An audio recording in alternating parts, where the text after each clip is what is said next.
So ito, nalagay ko na. Magiging ganito yung itsura niyan pag nalagay mo. So nalagay sa loob. So higpitan mo yan.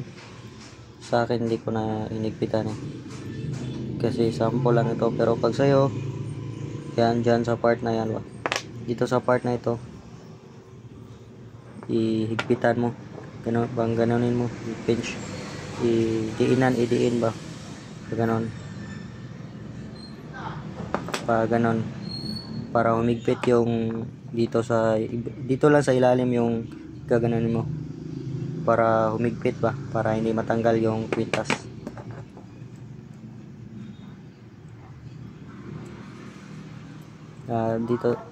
Dito sa part na ito, sa bandang dito sa part na ilalim dito, para siya ihigpitan mo pag ganon,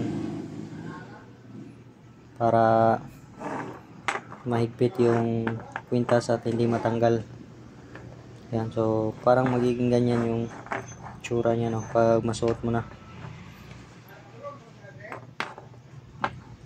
So, pero kung meron ka namang iba na ganito, yung parang stainless steel din, pwede mo tong palitan dito sa part na ito. Ito lang kasi natira sa akin ngayon.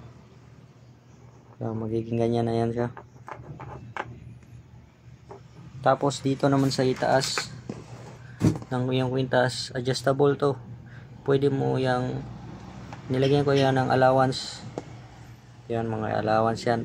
Itatali mo yan pag nasuot mo na. Tatali mo lang ito. Kung example, na-adjustan mo na. Kung gusto mo na may adjust ng konti, pwede mong hilahin yung dalawa. Yan, hilahin mo. Mahihila naman yan. So, pero mataas na yun, isukat ko na ito ng medyo tama sa iyong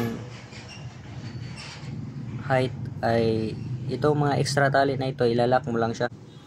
Itong mga extra na tali na ito, itong allowance, ilak mo lang, itali mo lang sila dito sa ng mahigpit sa itaas, para hindi gumagalaw yung kwintas mo ba. So yun lang yung guide sa yung kwintas.